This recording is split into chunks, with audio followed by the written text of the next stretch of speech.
DElEd math fourth semester chapter 2 में आप लोग का बहुत बहुत स्वागत है। इसमें हम लोग देखेंगे प्रायिकता एवं इसके उपयोग, प्रोबेबिलिटी एंड इट्स यूज। तो सबसे पहले हम लोग ये देख लें कि प्रायिकता शब्द का मतलब क्या होता है। तो प्रायिकता शब्द का मतलब होता है संयोग। प्रायिकता की अगर परिभाषा या उसके बारे में अगर हम जानना चाहें तो प्रायिकता एक अनुपात होता है जो किसी घटना के घटित होने तथा घटित न होने की सभी संभावनाओं पर आधारित होता है।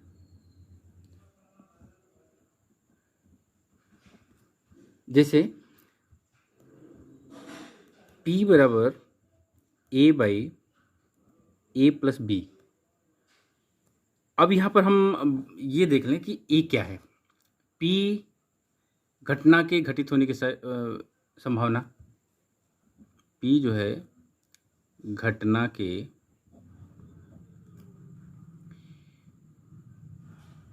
और A क्या है घटना के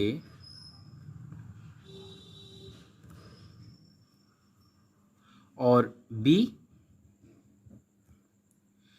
अब यहाँ पे देखिए कोई घटना घट रही है और नहीं हुई घट रही है, तो इनको अगर हम टोटल कर दें तो संपूर्ण घटना की संख्या हो, कुल घटना की संख्या हो जाएगी। अर्थात हम ये कह सकते हैं कि जैसे अगर हमको घटित होने की संभावना निकालनी है या प्रायिकता निकालनी है तो घटित होने बटे संपूर्ण घटना, ये हम ऐसा कर सकते हैं। तो यानी कि हम कह सकते हैं P बराबर घटना के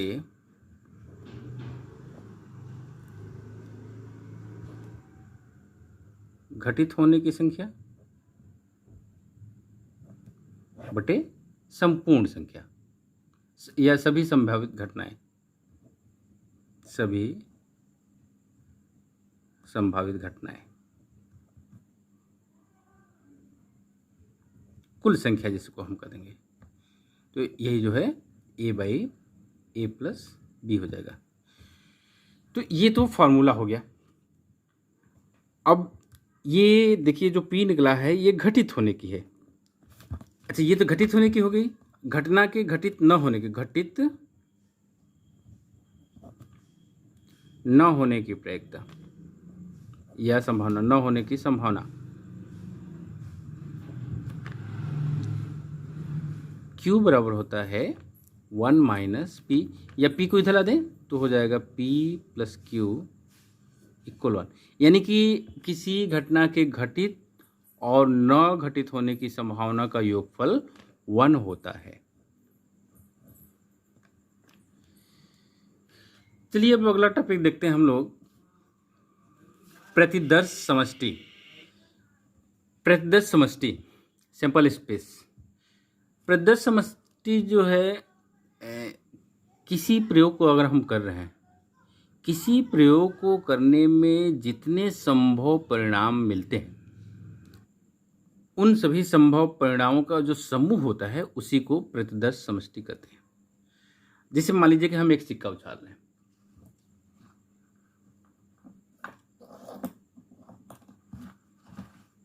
जैसे एक सिक्का, ये एक सिक्का है, इसको अगर कि हम करके ऐसे छोड़ दें तो इसमें या तो हेड आएगा या तो टेल आएगा, ठीक है ना। तो दो परिणाम इसका हम प्रयोग कर रहे हैं। प्रयोग का मतलब कि इसको हम उछाल रहे हैं तो दो परिणाम मिल रहे हैं एक सिक्के को उछालने पर। एक सिक्के को उछालने पर प्राप्त संभव परिणाम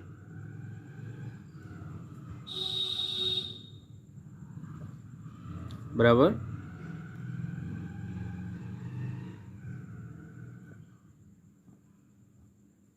संभव परिणाम, या सैंपल स्पेस को ऐसे लिखते हैं ना, इसको हम ऐसे दिखा रहे हैं। तो या तो हेड आएगा या तो टेल आएगा, दो परिणाम इसके मिल गए। अब इन दोनों परिणामों में अगर की प्रायिकता निकालनी हो या संभावना निकालनी हो तो हेड यानी कि शीर्ष आने की प्रायिकता जो है, शीर्ष आने की प्रायिकता,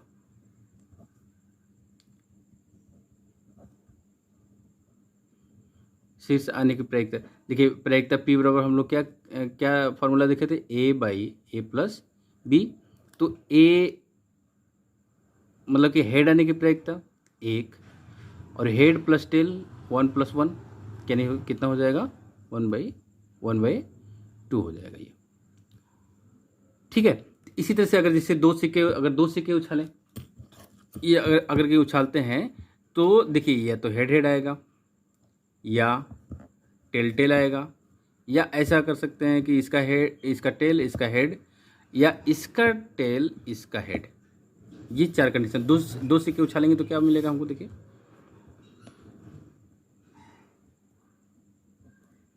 के उछालने पर संभव परिणाम S बराबर क्या हो जाएगा,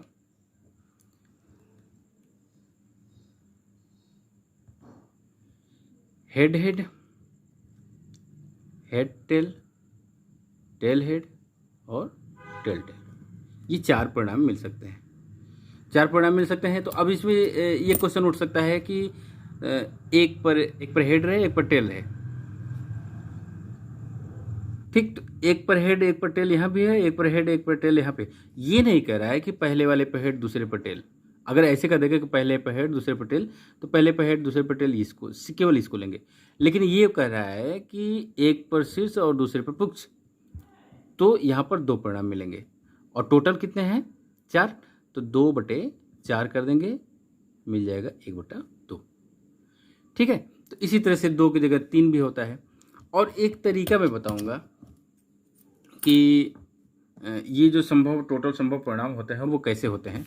जैसे देखिए यहाँ पर जैसे मान लीजिए कि 2 सिक्के उछाल रहे हैं, तो एक सिक्का उछाला, ठीक है, एक सिक्का उछाला, तो दूसरे वाले सिक्के पर या तो हेड आएगा, है ना, या तो टेल आएगा।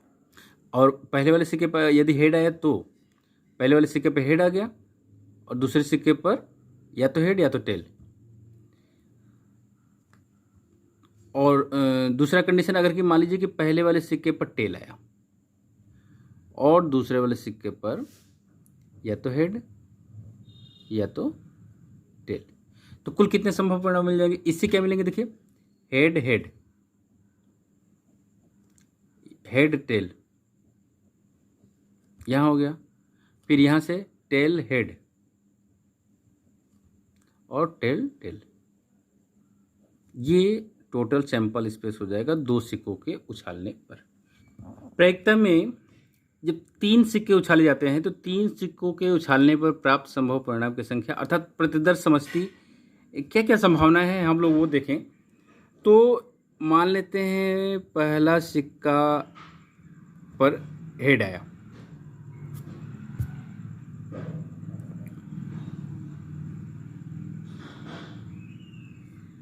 दूसरा सिक्का हम अनुमान लगा सकते हैं ना, या तो हेड आएगा या तो टेल आएगा। फिर तीसरा सिक्का उस पर भी या तो हेड हो सकता है या तो टेल हो सकता है, और इसमें जो जिस पर टेल आया है इसमें भी या तो हेड आ सकता है या तो टेल आ सकता है। और अगर कि जैसे ये तो पहला सिक्का हेड था, दूसरा सिक्का या तो हेड या तो टेल, फिर तीसरा सिक्का या तो हेड या तो टेल, अगर इस पर हेड आया है तो इसके साथ या तो हेड या तो टेल। और अगर कहीं पहले सिक्के पर टेल आया है तो दूसरा सिक्का हेड या टेल, उसके बाद तीसरा सिक्का हेड या टेल, किसके लिए, जब हेड था, और फिर यहाँ पर हेड या टेल जब ये टेल था। तो कुल संभावना क्या होगी, देखिए हेड हेड हेड एक हो गया, फिर head head tail, head head tail, इधर से हो गया। अब इधर जाइए, हेड टेल टेल, ठीक, हेड टेल हेड, यहाँ पर हेड टेल हेड। इसका हो गया tail head head, tail head head, ये हो गया। फिर tail head tail, tail head tail. अब इधर से tail tail head, tail tail head.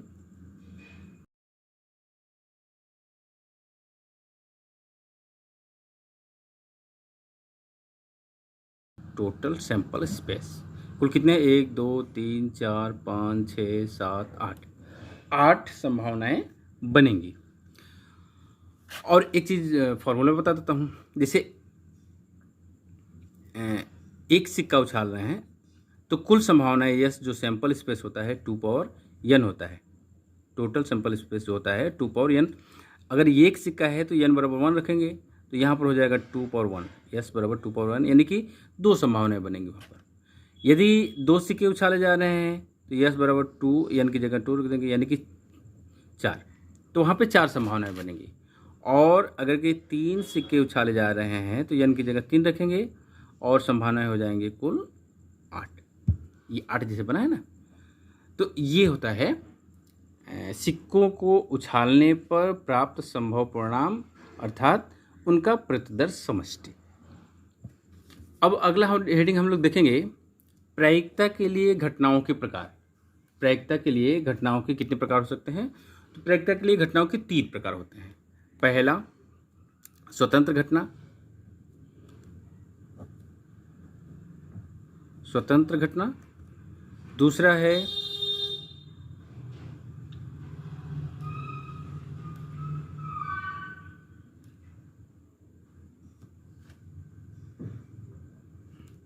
स्वतंत्र घटना को इंडिपेंडेंट इवेंट भी कर सकते हैं।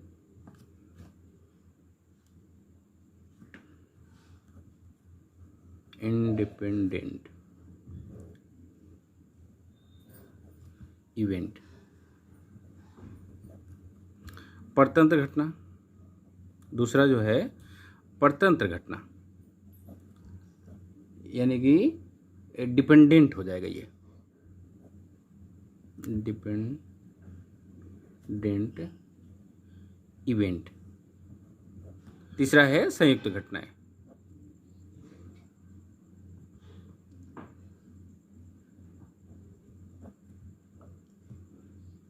कंपाउंड इसको कहेंगे, कंपाउंड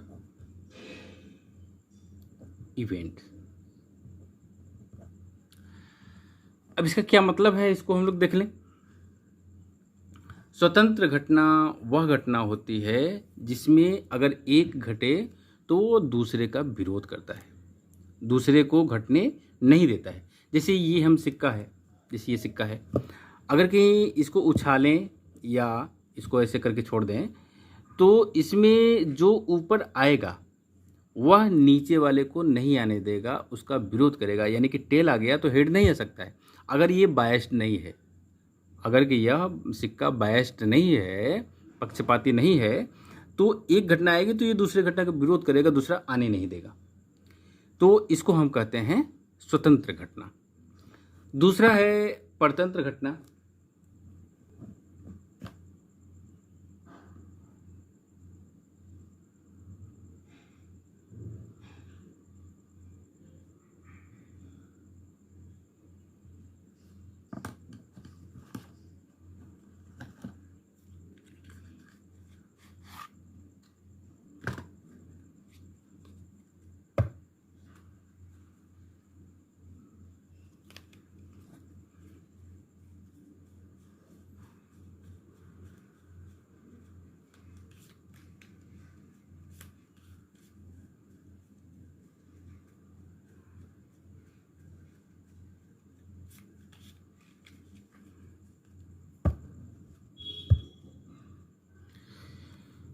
परतंत्र घटना में हम लोग एक एग्जाम्पल लेंगे। देखिए ये गुलाम है, 4 गुलाम है, इसमें 4 गुलाम है और 4 गुलाम में अगर इसमें पूरा चारों गुलाम को इसमें हम ताश की गड्डी में रख दें तो कुल 52 पत्ते। अब ये कहें कि इसमें से 52 पत्ती में से एक गुलाम निकालने की प्रायिकता क्या होगी, तो कुल 52 पत्ते, इसमें देखिए 4 गुलाम हैं। अब ये कहे कि 4 गुलाम, ताश की गड्डी में से एक गुलाम निकालने की प्रायिकता क्या होगी। तो देखिए 4 गुलाम हैं और कुल 52 पत्ते हैं, तो प्रायिकता हो जाएगी 4/52 यानी कि 1/13। अब ये परतंत्र कैसे होगी। परतंत्र का मतलब कि इसमें से हम एक पत्ता निकाल दिए। अब प्रायिकता कहें कि इस ताश की गड्डी में से एक गुलाम निकालने की प्रायिकता क्या होगी। तो कुल कितने गुलाम हैं, 3 हैं। अभी कितने बचे, इसमें 3 बचे। तो अब जो प्रायिकता होगी वो 3/51 हो जाएगा।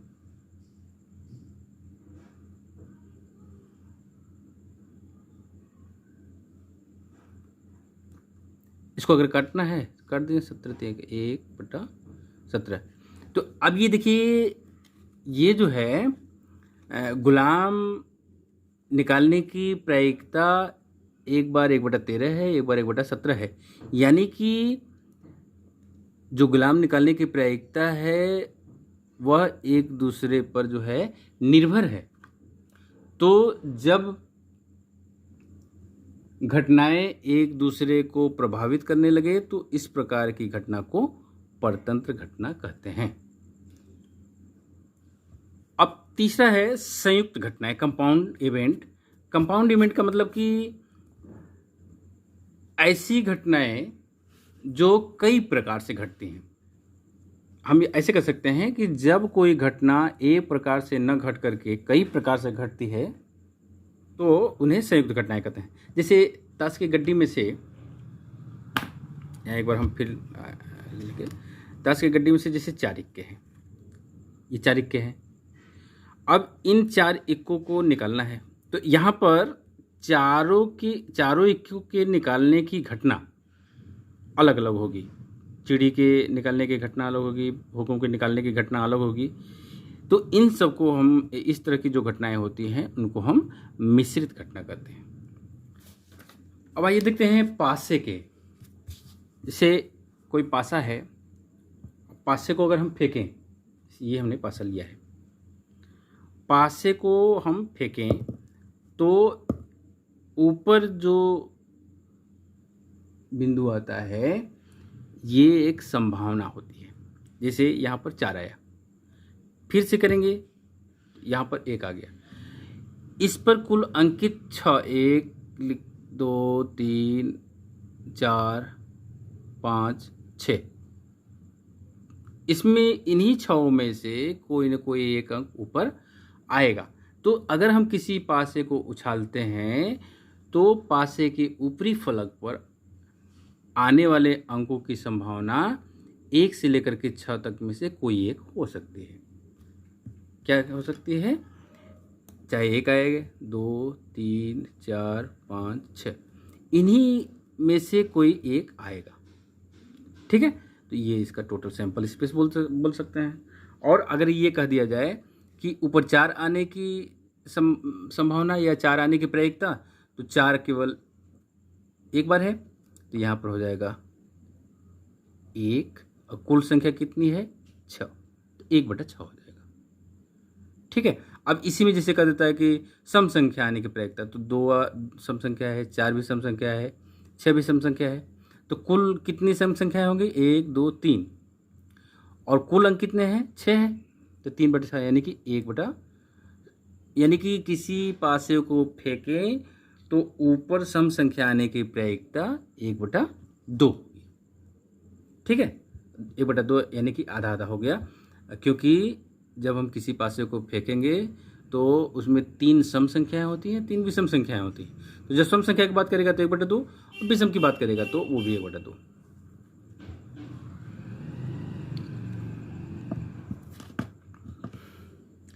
अब अगर कहीं 2 पासे एक साथ फेंक रहे हैं, तो 2 पासे फेंक रहे हैं तो 6 अंक इसके होते हैं, 1 2 3 4 5 6, यहाँ पर भी। और ये पासा नंबर 1 हो गया और दूसरा पासा है, तो कुल संख्या देखिए, इसमें 6 अंक है तो 6 संख्या हो गई, दूसरे की भी 6 अंक है, 6 संख्या हो गई।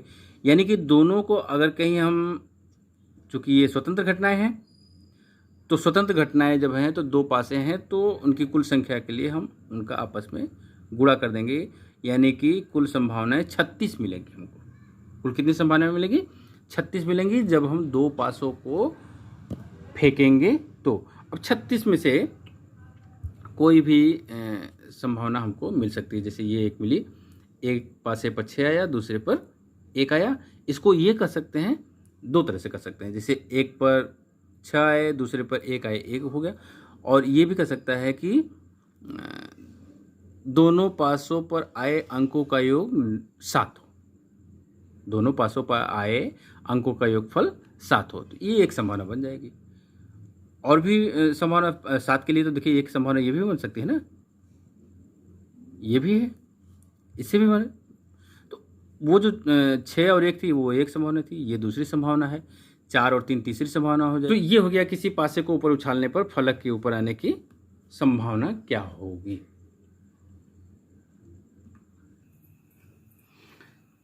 आइए चलते हैं एक्सरसाइज पर। अभ्यास प्रश्न ठाकुर प्रकाशन में पहले बहुविकल्पी प्रश्न।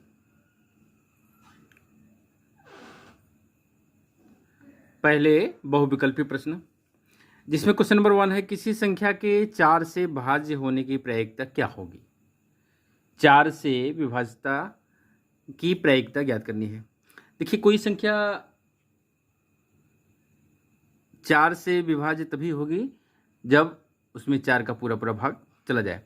और किसी भी संख्या में अगर हम 4 से भाग दे रहे हैं तो उसमें जो शेषफल बचेगा, 1 बचेगा या 2 बचेगा या 3 बचेगा या 0 बचेगा। और ये जो 0 है यह बताता है कि वह संख्या 4 से पूरा पूरा कट गया। शेषफल 0 का मतलब हो गया 4 से वह पूरा पूरा कट गया।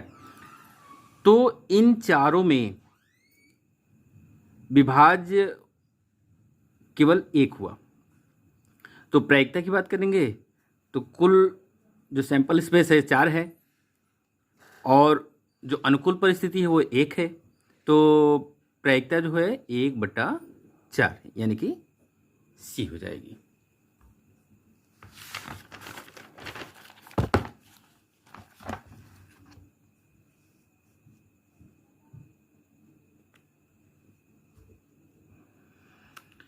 क्वेश्चन नंबर 2, एक सिक्के के साथ पासे को भी फेंका जाए तो चित्त तथा सम आने की प्रायिकता क्या होगी। देखिए एक सिक्का भी फेंका जा रहा है और एक पासा भी फेंका जा रहा है। तो सिक्का जब फेंका जाएगा तो उसमें या तो हेड आएगा या तो टेल आएगा। अगर हेड आता है तो उसके साथ एक H1 हो गया या H2 या H3 या H4, H5, H6 हेड के साथ ये पासे के अंक आ सकते हैं। और अगर कहीं टेल आ गया तो tail 1, tail 2, tail 3, tail 4, tail 5 and tail 6। ये जो है टोटल सैंपल स्पेस वे। अब उसमें क्या कह रहा है, फेंका जाए तो चित्त तथा सम आने की प्रायिकता। चित्त यानी कि हेड में ये देखिए ये टोटल नहीं लेना है क्योंकि इसमें सभी में टेल आया है। हमको सिर्फ चित्त का मतलब हेड में भी सम यानी कि ये लेना है, ये लेना है, ये लेना है। ठीक है, तो कुल कितने अनुकूल परिस्थितियां हो गई, 1 2 3 और कुल परिस्थितियां कितनी हैं 6 6 12। तो हो गया 3/12 यानी कि काट देंगे इसको तो हो जाएगा 1/4। ये हो जाएगा 1/4। क्वेश्चन नंबर 3 है, दो पासों को एक साथ फेंकने पर आने वाले अंकों का योग 7 आने की प्रायिकता। तो देखिए जब दो पासे एक साथ फेंके जाएं तो कुल sample space, total sample space तो 36 होगा। उसमें से हमको सिर्फ वह अंक लेना है जिसके अंकों का योग, दोनों के अंकों का योग 7 हो, तो अगर कि अंक पहले वाले पासे पर 1 आया तो दूसरे पर 6 होना चाहिए। ठीक है, एक ये हो गया। दूसरा, अगर 2 है तो 5 आना चाहिए, 3 है तो 4 होना चाहिए। ये तो पहले पासे पर हो गया। अब इसका उलट भी हो जाएगा, पहले पासे पर 4 है तो दूसरे पर 3 होना चाहिए। इस पर अगर 5 है तो ये 2 होना चाहिए, और अगर 6 है तो 1 होना चाहिए। ये हो गया अनुकूल परिस्थितियां। और टोटल सैंपल स्पेस तो 36 है, तो कुल कितनी हो गई? 1 2 3 4 5 6। तो प्रायिकता जो है कितनी हो जाएगी? 6/36 यानी 1/6। इसका भी सी ही आंसर सही होगा। क्वेश्चन नंबर 4, यदि किसी लीप वर्ष को यादृच्छिया चुन लिया जाता है, कोई भी एक लीप वर्ष ले लिया जाता है, तो उस वर्ष 53 रविवार होने की प्रायिकता क्या होगी? देखिए, लीप वर्ष का मतलब ऐसा वर्ष होता है जिसमें फरवरी 29 दिन की होती है, या हम ये कह सकते हैं कि उसमें कुल 366 दिन होते हैं, 366 डेज। और इसमें अगर हम 7 का भाग दे दें तो हमको पता चल जाएगा कि कितने रविवार होंगे। तो 7 × 35 और 2, 7 दूना 14, 2 दिन बच गया, 52 रविवार हो गए और 2 दिन बच गया। और इन दोनों दिनों में ये हमको संभावना ज्ञात करनी है कि यह दोनों दिन रविवार इसमें से हो सकता है। अब 2 दिन बचते हैं, तो देखिए एक सप्ताह में 7 दिन होते हैं, तो कुल 7 दिन में से एक रविवार को चुनना है। और कुल परिस्थितियां, अनुकूल परिस्थितियां जो है वो 2 है और कुल 7 हैं। तो अनुकूल बटे कुल, तो कुल 7 और अनुकूल 2, तो प्रायिकता जो है 2/7 हो जाएगी। क्वेश्चन नंबर 5, क्वेश्चन नंबर 5 है, समुद्र पार जाने वाले 100 जहाज़ों में से लगभग 50 जहाज़ डूब जाते हैं। 100 जहाज़ एक समुद्र को पार करने के लिए जाते हैं जिसमें 50 जहाज़ डूब जाते हैं। तो देखिए कुल जहाज़ कितने हैं? कुल जहाज़ बराबर 100 है। और डूबने वाले जहाज़ कितने हैं? डूबने वाले जहाज़ बराबर 50। तो ये कह रहा है कि डूबने की प्रायिकता पूछ रहा है, तो ये क्या हो जाएगा? अनुकूल परिस्थिति हो जाएगी। अनुकूल परिस्थितियां या अनुकूल संभावना, और ये कुल संभावना। तो प्रायिकता P बराबर क्या हो जाएगा? अनुकूल बटे कुल, यानी कि 50/100। काट देंगे तो 1/2। अच्छा, इसमें काटा नहीं है, काटा नहीं है, तो ये हो जाएगा A, 5 का A। अब क्वेश्चन नंबर 6 कई प्रश्नों का समूह है। क्वेश्चन है, एक बैग में 20 रंगीन गेंदें हैं। 20 रंगीन गेंदें हैं जिसमें 8 लाल, रेड कितने हैं? रेड 8, 7 नीली, ब्लू कितनी है? 7 है, 3 हरी, ग्रीन कितनी है? 3, और 2 सफ़ेद, वाइट कितनी है? 2। तो बैग में से एक गेंद निकाली जाती है, उस बैग में से एक गेंद निकाली जाती है। इस प्रश्न के आधार पर निम्नलिखित प्रश्नों का उत्तर दीजिए। गेंद लाल हो, इसकी प्रायिकता क्या होगी? तो देखिए लाल गेंद कुल कितनी है? 8 है। कुल गेंद कितनी है? 20 है। तो अनुकूल, ये हो गया अनुकूल, अनुकूल परिस्थिति। और 20 जो है, ये टोटल यस जो है वो 20 है, तो ये टोटल 20 हो गया। तो यानी कि हो गया प्रायिकता P = 8/20, या ऐसे काट दें इसको हम 4 से, 4 दूना 8, 4 5 20, 2/5।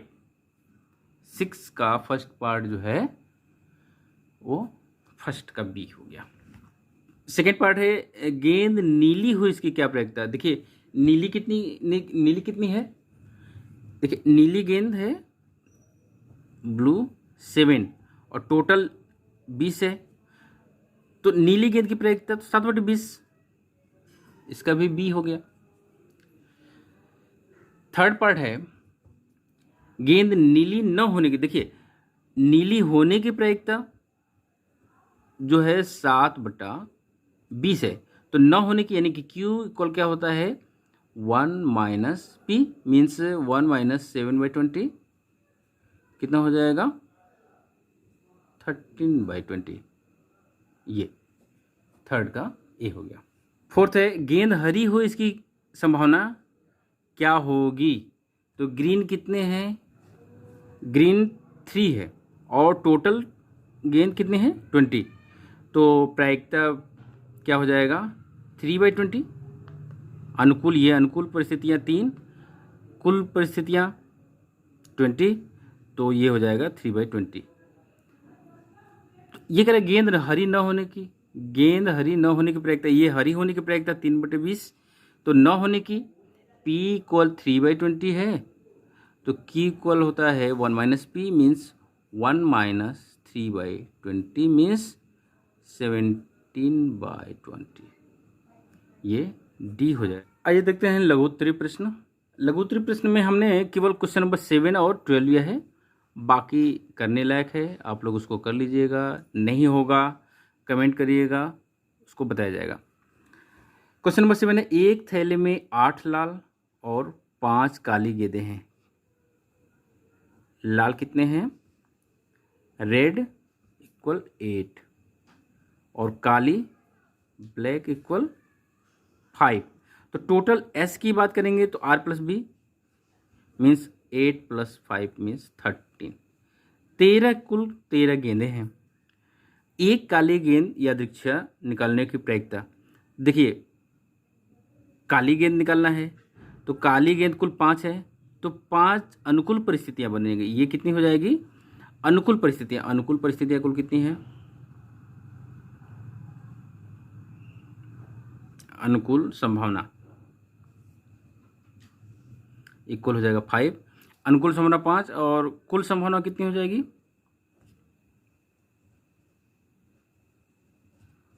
कुल संभावना 13, तो प्रायिकता क्या हो जाएगी अनुकूल बट्टे कुल यानी कि 5/13। यही आंसर हो जाएगा।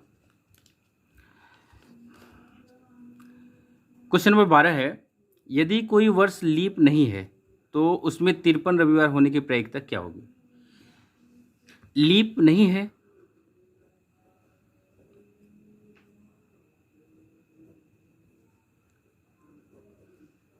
लीप नहीं है, अतः एक वर्ष दिनों की संख्या बराबर 365 हो जाएगा। अब 365 में अगर रविवार की बात करें तो 7 से भाग दे दें तो ये हो जाएगा 52 रविवार और एक दिन शेष बचेगा। अब 53 रविवार की बात कर रहे हैं तो ये एक दिन 7 दिन में से एक दिन चुनना है, तो एक दिन जो ये अनुकूल हो जाएगा अनुकूल, और कुल कितने दिन? कुल दिन 7, तो प्रायिकता P बराबर क्या हो जाएगा 1/7 हो जाएगा।